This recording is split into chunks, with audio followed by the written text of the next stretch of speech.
You know what it is. I'm Parlay Hunter. And man, I'm like for the Green man. You know what time it is. Hey, the Wolves are back, man. Hey, Bring your Minnesota ass. repping. Bring your Hey, ass. the hey, bring your ass. Ant Edwards, Cat, Rudy, McDaniels. We got They better Josh get it. They McDaniels. better get it together tomorrow night. That's all I gotta say, bro. Currently, we're down 1-0 versus the Dallas Mavericks in the Western Conference Finals, but we haven't been here in 20 years. Hell, Mm, we haven't been here in 4 months. So, yeah. it's an exciting time for us here at Bro Media. We haven't even talked to you guys since the fucking Chiefs won the Super Bowl. But we're not gonna go through life. Life has been lifing. But Parlay, Mm. anything new, man? What's going on? You're Nah, man. When the Knicks got eliminated, it was oh heartbreak, yeah. but the injuries were terrible. And that's when I look at this Wolves team. I know this is Bro Media. We talk sports. So we are talking about football today. This is a football podcast, but we'll just quickly, talk about basketball. It wasn't the Knicks year with all the injuries, but when I see the Wolves, man, I think Cat has the perfect teammate, the perfect Batman and Robin with him and Ant, because Cat's career, which had a lot of hype, big man that can shoot the three, a lot of finesse for a big man. I think that it was a little bit on, like, people were kind of thinking it might not pan out, and then Ant really kind of saved the Timberwolves.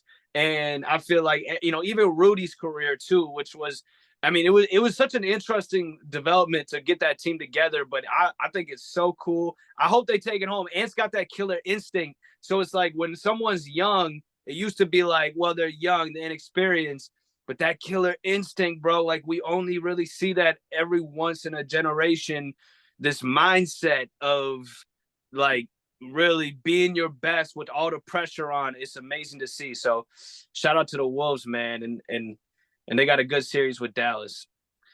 But this is a Bro Media production, and we specialize on football. And so we want to talk about football today. We want to talk about the receivers in fantasy football, just in general football. Like fantasy is a low hanging fruit to grab when it comes to media and talking about something. So we'll talk a little bit about fantasy, but it's also just about, I think, success for a football player with the team. And we don't have to say somebody's a bust because they put up 500 yards. But if if they exceed expectations and they have good years and they help the team get further in the playoffs, I think that's what makes a good player, and it's not necessarily always a bust. So we want to talk about busts. We want to talk about who's going to exceed expectations and surprise exceeding expectations today. I wouldn't be myself, if we didn't kind of, correlate with the guys from It Is What It Is, man. But you need to put a little bit of pause break on that bus word there, man. Just a little bit. Just a Bust. little bit, man. It's Keep it crazy. bust. That's All right, crazy. all right. So guys, big letdowns. We'll call them letdowns. We'll call it, Thank you. you know what I mean? Let's I go. think that every year we have all this hype, and it's we just got done with the draft, and we're heading into training camp, and all the hype is starting to brew. And fantasy is right around the corner, and bro bets. We talk about the lines and who's got the over unders, and they've already released Caleb Williams over unders, and we got some good receivers over there. I mean, I think that's a very interesting. We should just start there. We don't necessarily have to get into the three guys that we each wanted to talk about, but let's just start real quick, just get the conversation rolling about the Bears. You had some thoughts on Rome, and now he fits in with how he fits in with Keenan and how he fits in with DJ Moore. I think that every time there's a new quarterback, there's going to be bumps in the roads. Even with Caleb Williams, I think that there's going to be some bumps in the road. Everything looks good on paper. They got Swift for the running attack, but this is the Bears, man. Like, when were the Bears ever? You know what I mean? Like, Mhm, it's still mhm. the Bears. You know what I mean? Like, so I just real quick, let's get your take real quick on Rome and Keenan and DJ Moore. I mean, to go off grid on kind of away from what we were talking about, but I truly think that the Bears got some weapons now, and it's not just a weapon tree that they can use to be like win a couple games. They built the future with Rome Odunze. Why do I say that? football knowledge, football terminology, you know I'm going to go into the X's and the O's of things. And for our audience and for our people that tune in, they got an X receiver. And what does that mean? In a 3-by-1 set, this guy's always by himself and 3 receivers usually to the field. Rome is this guy. This is your guy you play the jump ball with. This is your guy who can, run the skinny post, the deep post. This is Jamar Chase. This is CeeDee Lamb. In some forms, this is Justin Jefferson when the Vikings use him on the outside. More so Tyreek Hill. This is any guy you want to name. Mike Evans, Drake London, Devontae Adams.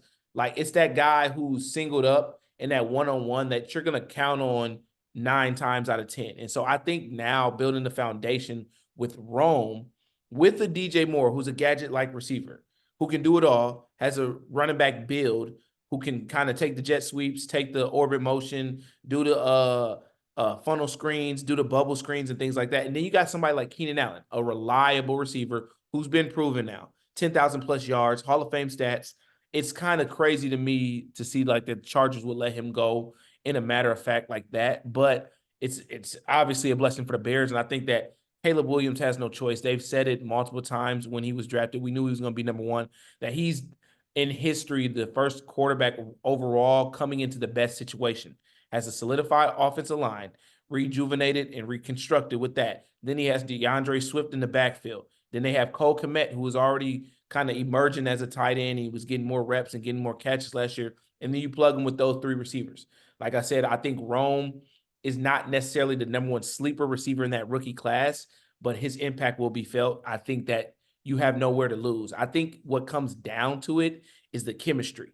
We don't talk about that a lot, but the chemistry of any sport, football or basketball, is vital. And I think what they're doing right now, OTAs and this summer workouts, and when we get into training camp, we'll see how that chemistry is. And I think it'll be good. But how far the Bears go with those receivers is how great the chemistry is between the quarterback and his weapons. And I think Caleb Williams knows that there's a lot of pressure put on him to be Pat Mahomes, to be Brady, to be Aaron Rodgers. And I think that he's going to live up to that. I'm not going to say he's going to be Patrick Mahomes, but I think that the Bears will definitely make a run at sneaking into the wild card this year. Like that. What is that? Is that a new buzzer for us?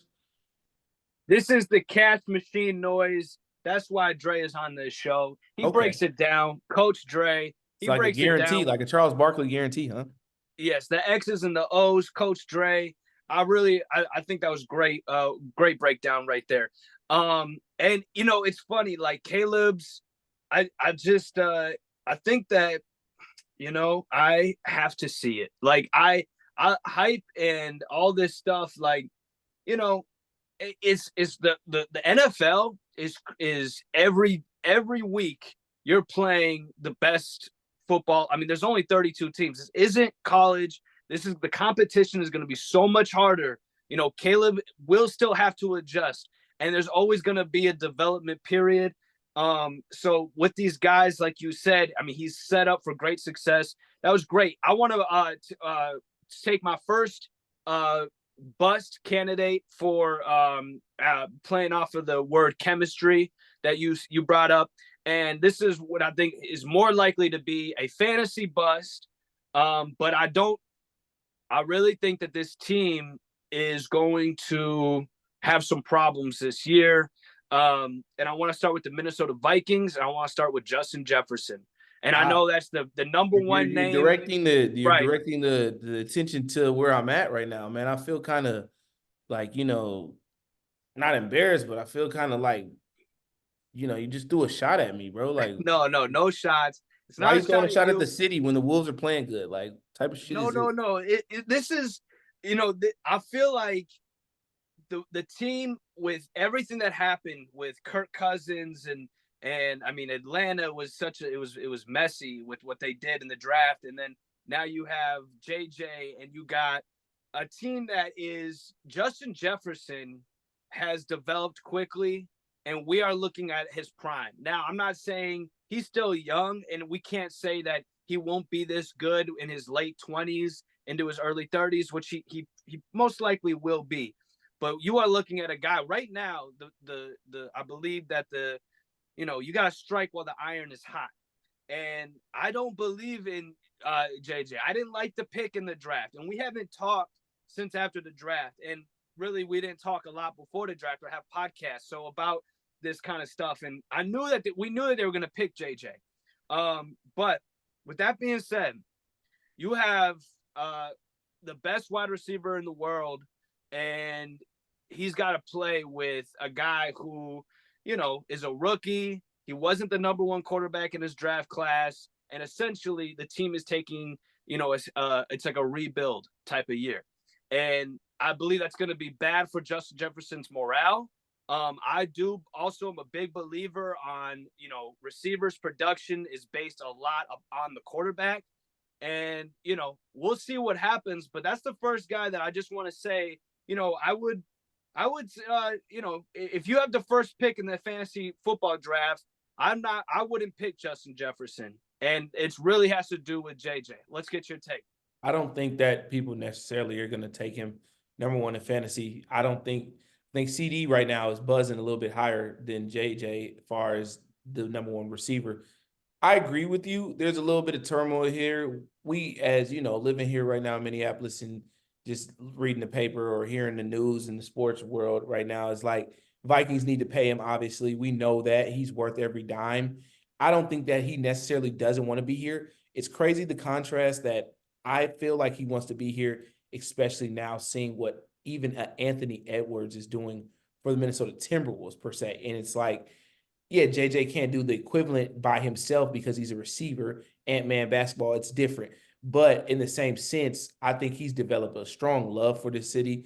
He's done things when, some other people wouldn't have stuck around or would have asked for more money after 2 years. And so I think that them going to get JJ McCarthy is a big deal. Now, that's where the issue will be ahead, because if JJ, doesn't trust that idea, it's more so the guy. It's not that he doesn't like the kid. It's a young 22, 23-year-old kid with a lot of potential. But the idea at the peak of you're in your prime. He's in his prime still. And it's like, do he want to waste his years in his prime on a rookie quarterback now? And you guys aren't paying me, or you're not making effort to make that an importance right now. But what I listened to on NFL Live the other day and ESPN, I think I heard a take on social media as well, is like things like this always happen. They compared it to when Julio Jones sat out with the Falcons and he eventually got his large amount of deal. I forgot somebody else did the same thing, but this has happened before where we've seen this.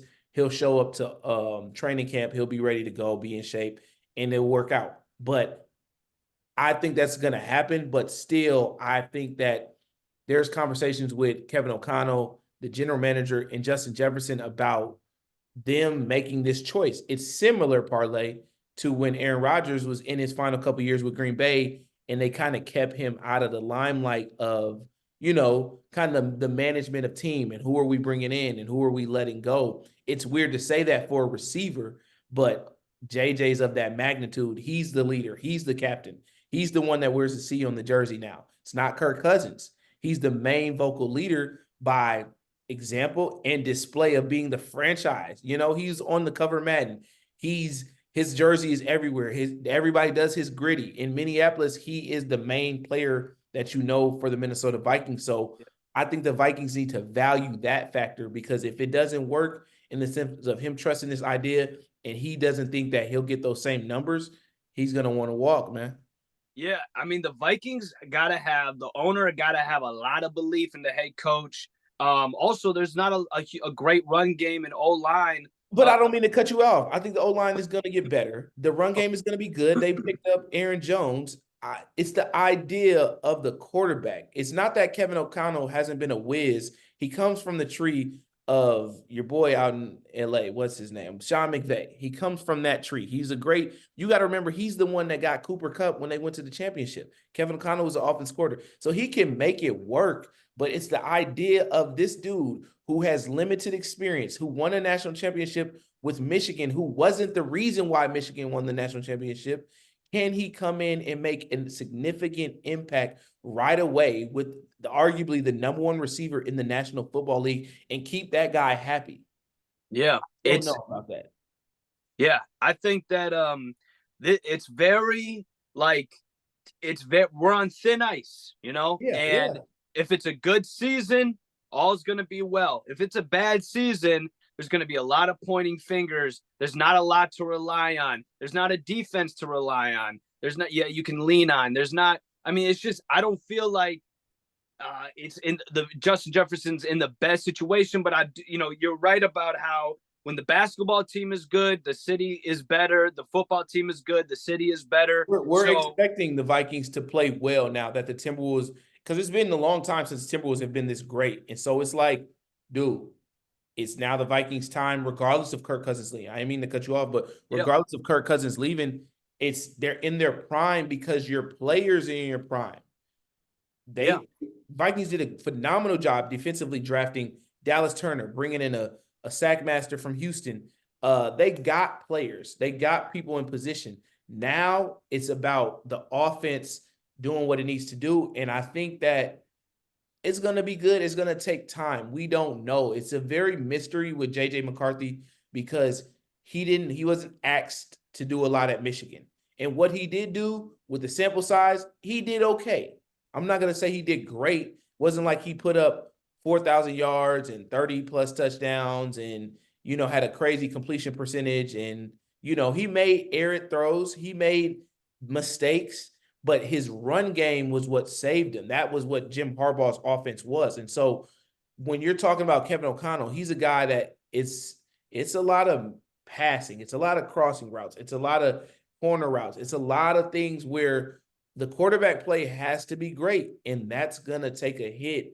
And if JJ Justin Jefferson now doesn't trust JJ McCarthy, then this is not even gonna be an arranged marriage. This is this more. is thin ice, man, and This is. this is why I got him Hey, on. This is why I got him on the top of the bus list hey, because, yeah, this thing, in the words of Shannon Sharp, this thing is gonna be a one night stand, man. This is not even gonna be an arranged marriage, bro. This is not arranged marriage because one party didn't agree to it, and so, hey, and Aaron Jones was unhealthy last year. He's 29. He's going to be 30. I just turned 30. My knees are snap, crackling, and popping every time I take a few steps too long. So I think that, you get another running back. Get help for JJ McCarthy.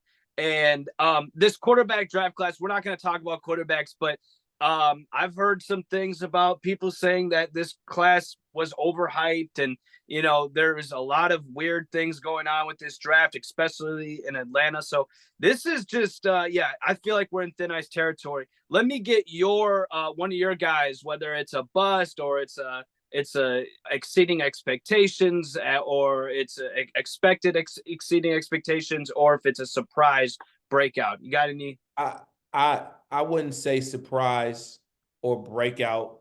I'm gonna say expected because now I'm gonna flip the script on you and I'm gonna go to your land. And I'm not gonna go to your G men. I'm gonna go to the Jets. You know who Oh, I'm going to. Number yep. 5 for the Jets. Aaron Rodgers is fully healthy, should be expected to be back. Yeah. This is Garrett Wilson's year, bro. This Mm. is this is Garrett It's I Wilson. like this one because This it's quiet, very is quiet Garrett Wilson's year, around him. and I'm gonna say reason why. Yeah. Been in the league for 2 years, won rookie of the year, had a great Yeah. year with 4,000 quarterbacks. Zach Wilson, Mike, what was his name? What was the other guy's name? Mike White. Mike White, whatever. Last year, does it with Zach Wilson with no Aaron Rodgers, still gets 1,000 yards and 90 receptions with no Aaron Rodgers. Yeah.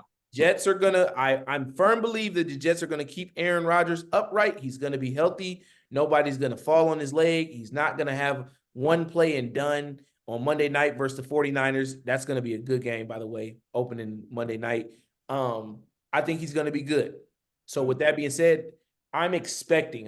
This is not gonna be a surprise for me. I'm expecting Garrett Wilson. This is going to be a 1,100 yard season and 10 plus touchdown season for him. Nice. I like that one.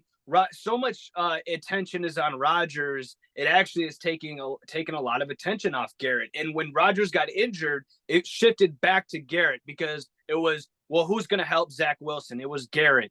And, I mean, he has progressed very nicely in the NFL. Real quick, before we go on to the next guy, when he came out of college, did you expect Garrett to be rookie of the year and have that type of success? No, because what's crazy, he was a great receiver at Ohio State.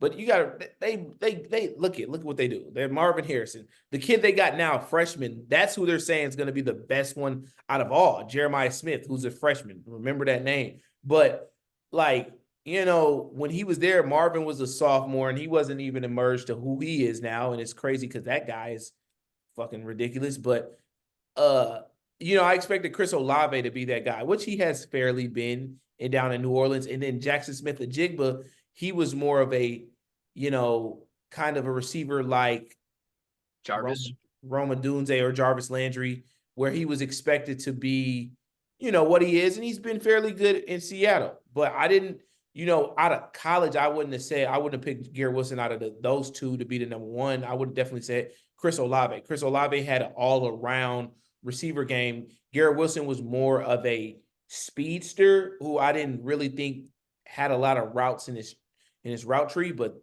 he has definitely, under the wing of Aaron Rodgers, he has definitely turned into like a younger Devontae Adams, but a little bit more freakish as far as athletic ability. Yeah, I totally see that. It's interesting how the skill set, the athleticism, and then the intelligence and the way that these guys get open and the way that they run their routes, their mechanics, how it's not just, like the first number one prospect isn't always the best guy in the NFL. Sometimes guys lean more on their athleticism or one thing or the other, and it carries them farther in the NFL against the best corners and safeties and linebackers that they're up against. So, but going on to the next guy, so I will say this is my expected guy who is going to exceed expectations. And I like this scenario where this happens, where there's two guys and one guy is on the way out and the other guy is going to emerge. But we've seen this guy emerge and he's got a fantastic quarterback. Talking about Ja'Marr Chase, last year took a step back, but this year with T. Higgins on the way out and the way that the offense hasn't changed, you still got Joe Burrow, you still got Ja'Marr Chase. I just think that this is I don't know, with the comeback player, stuff, it's like we saw a freak in Ja'Marr Chase and then, things were a little bit hazy last year, but now this year, I think with T. Higgins on the way out, it's going to be more targets for Ja'Marr and they get a fresh start. And it's, I think that they're going to just target him right away. And it's going to be, I think he'll be the number one receiver in fantasy and in yards this year. So that's my guy. We don't have to talk much about it. No, you just stole that one from me. That was one. Okay. It wasn't one that was like, yeah, it wasn't one that was high on my list, but not a shocker. You stole that one. Okay. So if we could go now to the exceeding expectations pick, or if you want to go with your let's see, you got the Garrett was my expected. Garrett's my expected. I would say that my surprise pick, I'm looking because I'm looking or your bust or my this is going to be an interesting one that you're gonna think for the receiver that I think is going to be a great letdown. But I think Zay Flowers, man. I think you didn't see that one coming. I think Zay Flowers is going to take a step back, and this is the reason why I say that. Odell's in Miami. They brought Rashad Bateman back, which was interesting to me. Not to hate on Rashad Bateman, he just hasn't. He's been battling injuries, but he's also just hasn't made that jump.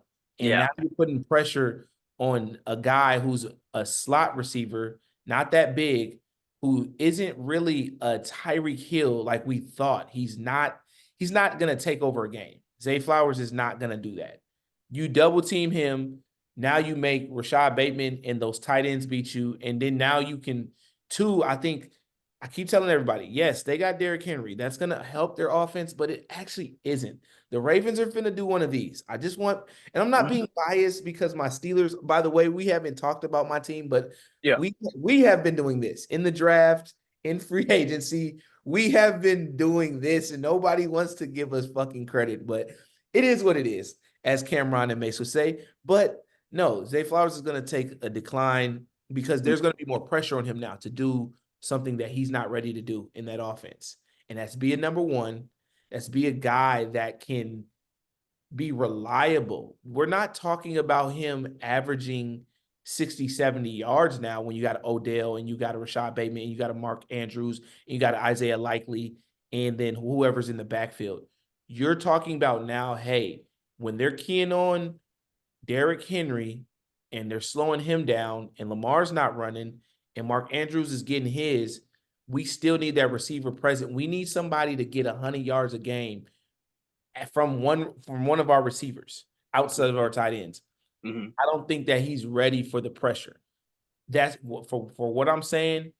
Yeah. We go because I want to, I always want to be factual to. Well, it's interesting because I was talking. I was actually just watching his highlight tape and I was like thinking this guy is incredible. Like as far as if you do throw him the ball, he's gonna catch it. If he has like, I mean, he was making incredible catches. The way that he was putting his body in the position and to catch the ball and then to also run with the ball and maneuver out of things. I was watching his highlight and I said, wow, this guy, he's just something special on his highlight tape. It's kind of like, and I get what you're saying with the size, but everything you're saying, I'm agreeing with. And there's also this thing about how after once you've made your rookie impact, now defenses are planning for you and they're watching you. And like you said, he might even get double teamed, a guy like that getting double teamed. And you're right. Rashad Bateman is not taking any pressure off of anybody. I mean, the guy could literally, I could cover Rashad Bateman. I'm just kidding. No, I couldn't. I'm just kidding. He would dust my ass. But no, I'm just hey, I hope that I had high hopes for him. I really did. I wanted him to be great. And you know what? Maybe he can. You said the injuries and stuff, but right now we haven't seen anything. So I agree. The Derrick Henry thing, I agree too. It's like Derrick Henry might have 1,000 yards. It doesn't mean you're going to win your division. So he might have Derrick Henry might be the best fantasy running back. But it's like fantasy might be great. Though, Parlay, the thing that I find funny about it with fans and just people about this trade and just getting hyped about Derrick Henry, it's not that I'm hating on Derrick Henry. We expect the Ravens to be good in the run game. That's who they've been for years. Right. And then now we're mad because they didn't run the ball versus the Chiefs, and now they want to go get a running back and be like, oh, we fixed our problem. No, you didn't. Even if you ran versus the Chiefs, it's not changing who we see you as your identity. I don't want to lose my point real quick. So Zay Flowers had his best game versus the Chiefs, 8 targets, 5 receptions, 115 yards. Every game other than that, he had one other game in the regular season for 100 yards. Parlay, come on now. He's averaging maybe 60 yards a game. There's games he had 1 catch for 11. There's another game he had 1 catch for 7 yards. There's another game he had 5 for 73, 9 catches for 72, 6 for 60, 4 for 75, which is cool. But now, you go get a Derrick Henry, so he's going to take more of the run load. But are you capable to be that guy? Those numbers, it can't be those numbers, and I just don't see him.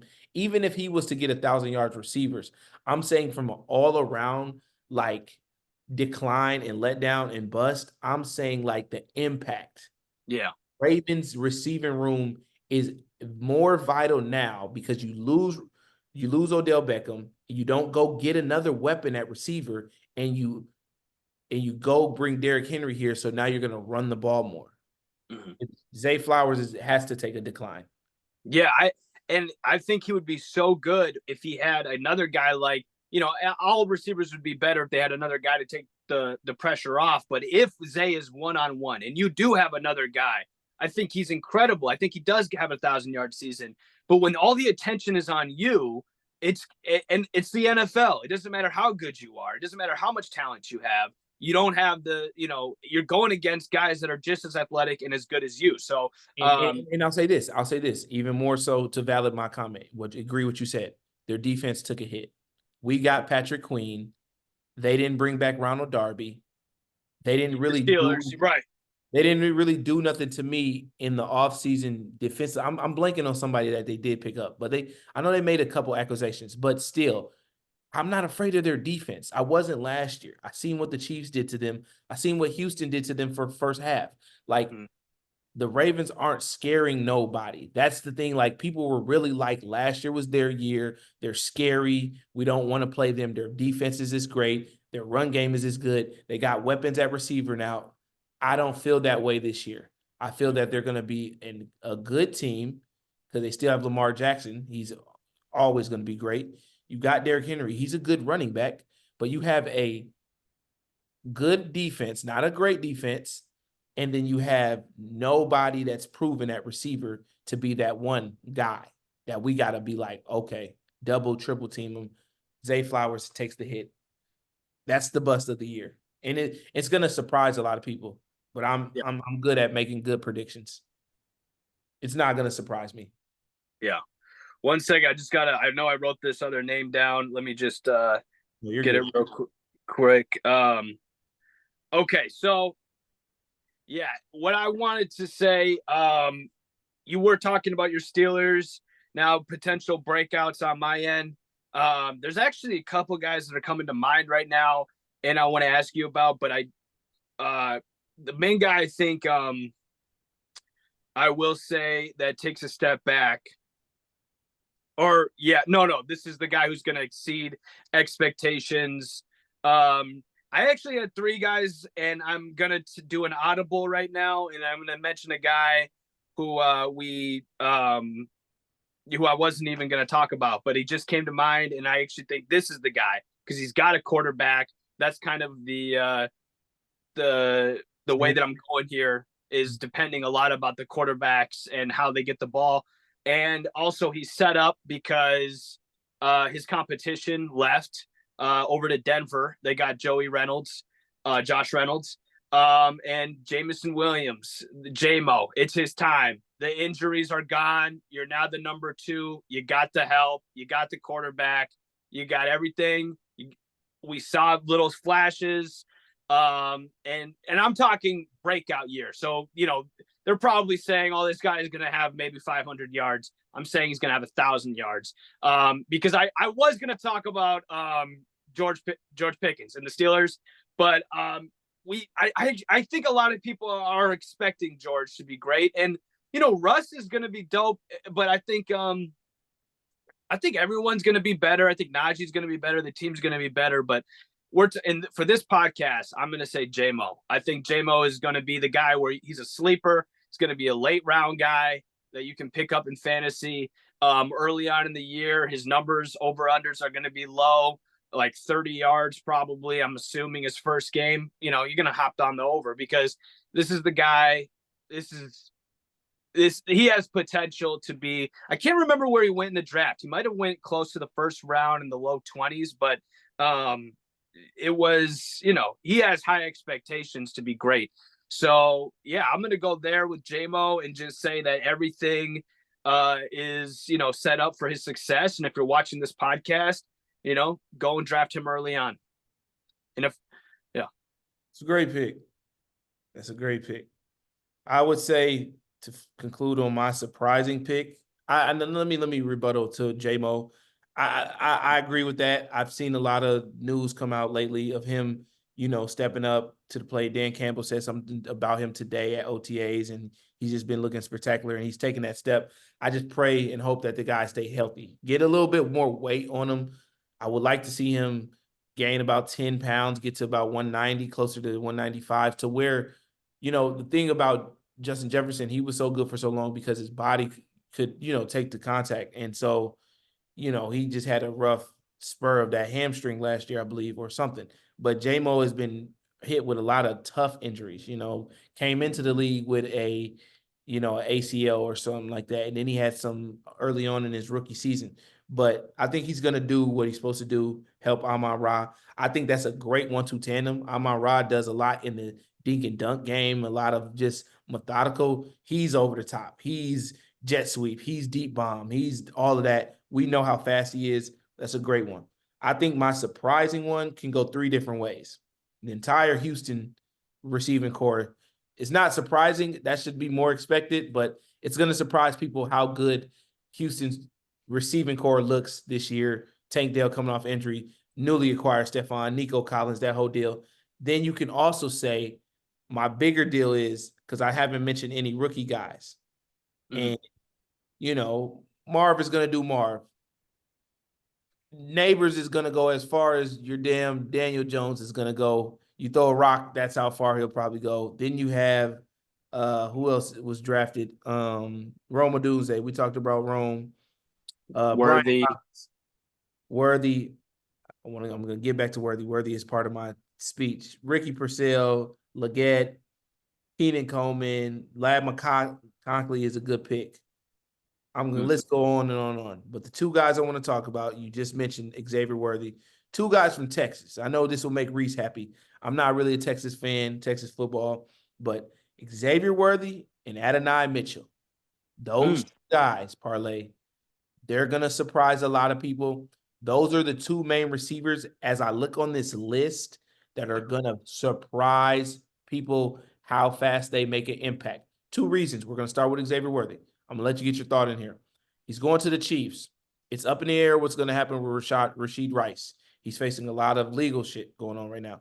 Ain't no telling if he's going to miss a whole season. If he's going to be locked up like Henry Ruggs, or is he going to miss a couple games? So that's going to be impactful.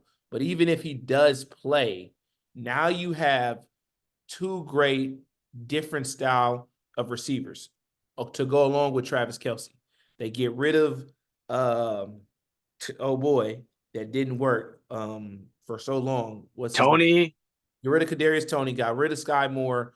Hardman. Now you're in a position of you have 2 good receivers. One being in the second year, Rashid Rice is he's another Amon-Ra St. Brown. He's very methodical. He's not gonna stretch the field. He's gonna make those reliable passes, digs, slants, out routes, all that. The same. He does things like Kelce, but a little bit faster. But Xavier Worthy is the second coming of. They got Hollywood Brown.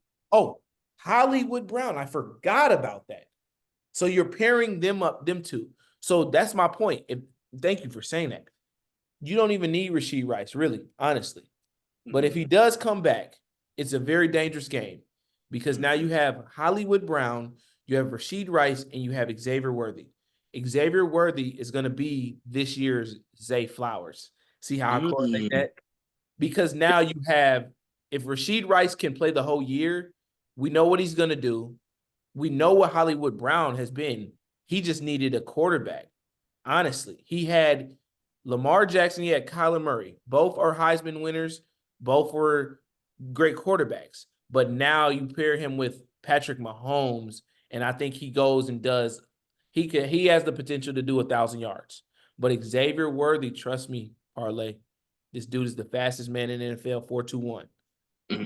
He has a great route tree, and he to me he gives you glimpses of a young Tyreek Hill. And the other guys, Adonai Mitchell. This is who I wanted the Steelers to take. This is the most slept on receiver to me in the draft. He's 6'4".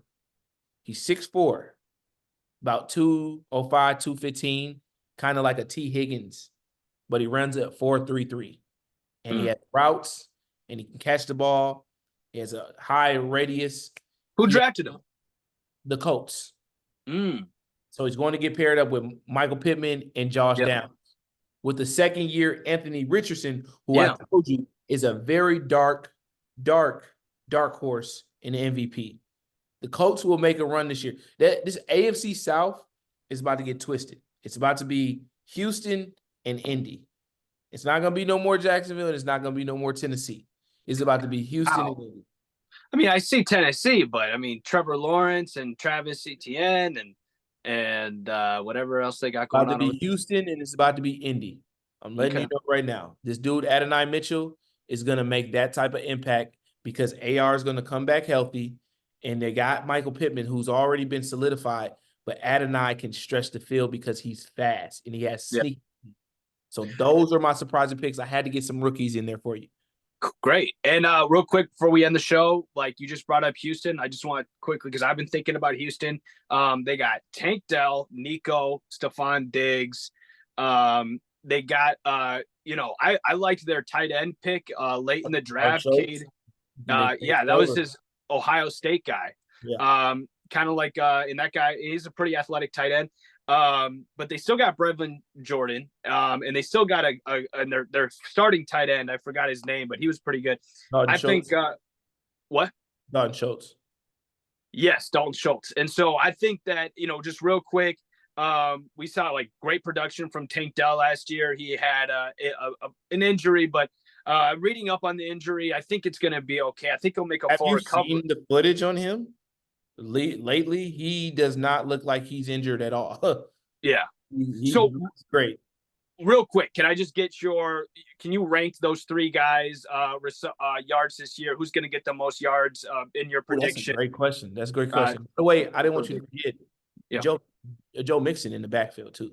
Joe Mixon. Yeah, that's crazy. And I think their offense, did he win coach of the year? He had to have won coach of the year. Their offense.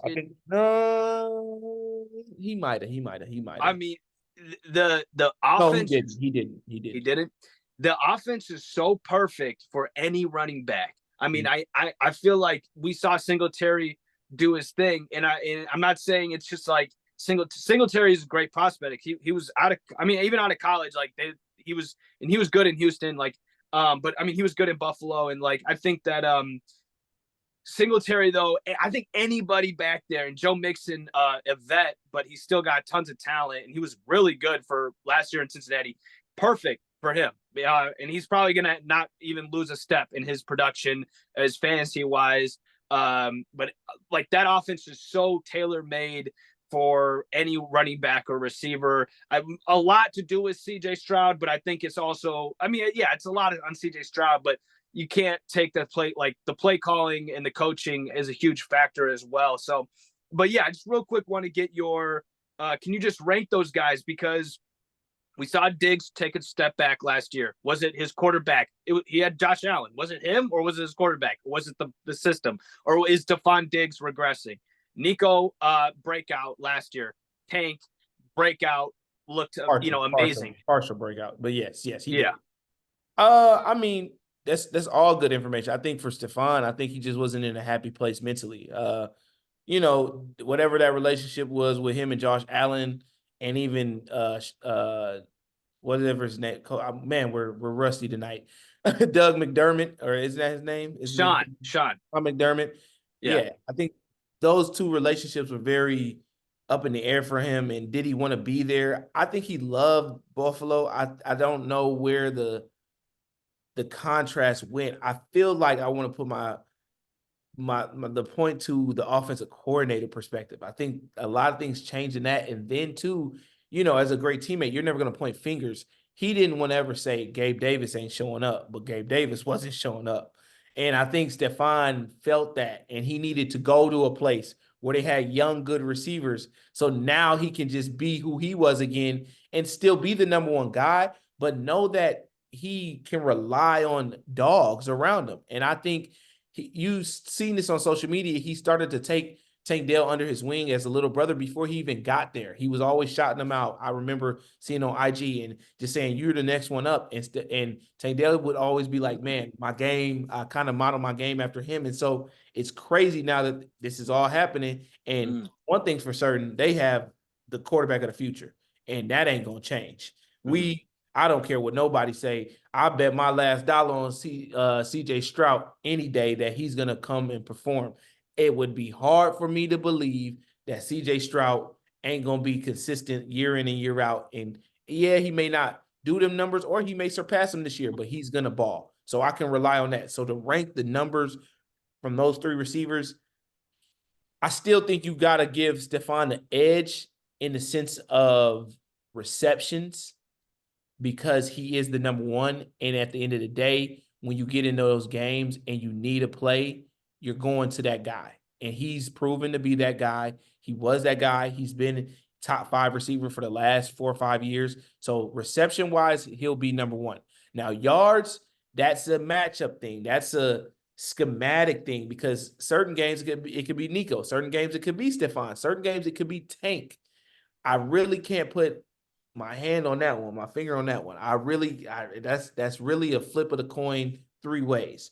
Touchdowns, I would say either Nico or Stephon for sure. I think Nico Collins, the bigger receiver, has more of a presence in the end zone, red zone, and things like that. You can do more with him in the red zone.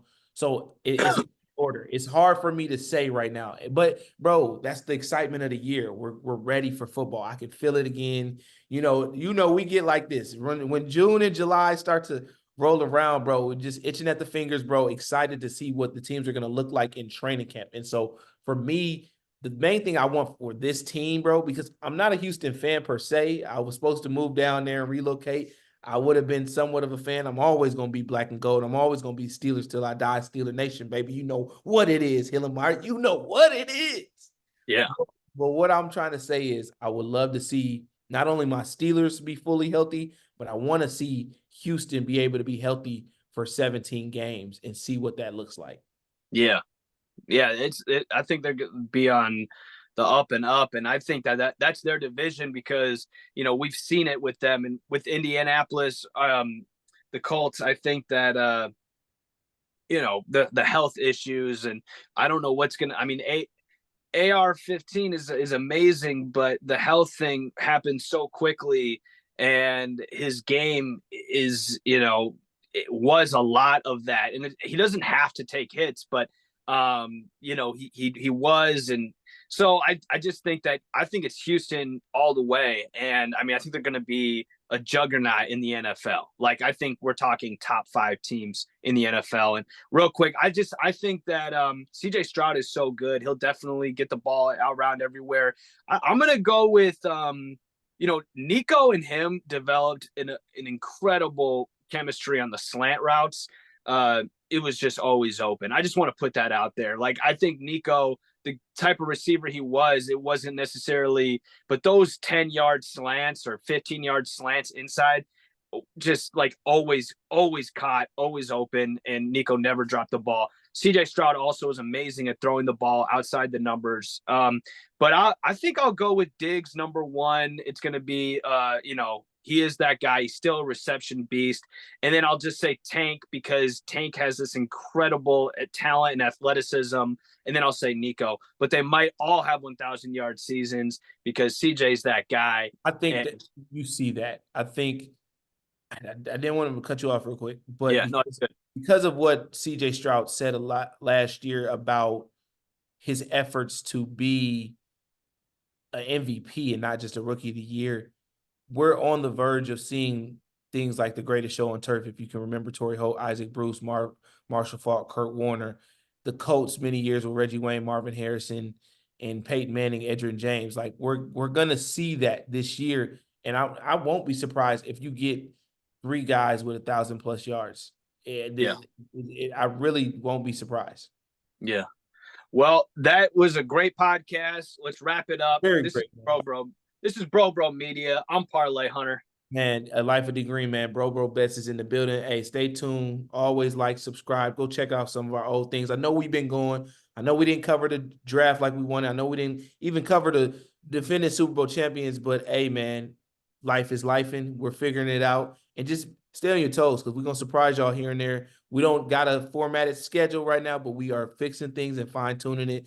Y'all always go check out my man, Parlay Hunter. Music, always airing some things out. Me, myself, I'm figuring my life out right now, man.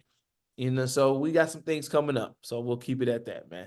Heck yeah, man. All right. Thank you for watching the podcast. Please like, subscribe, like the man said. Have a great day, great night, wherever you're at, whatever time it is. We out of here. Go Wolves.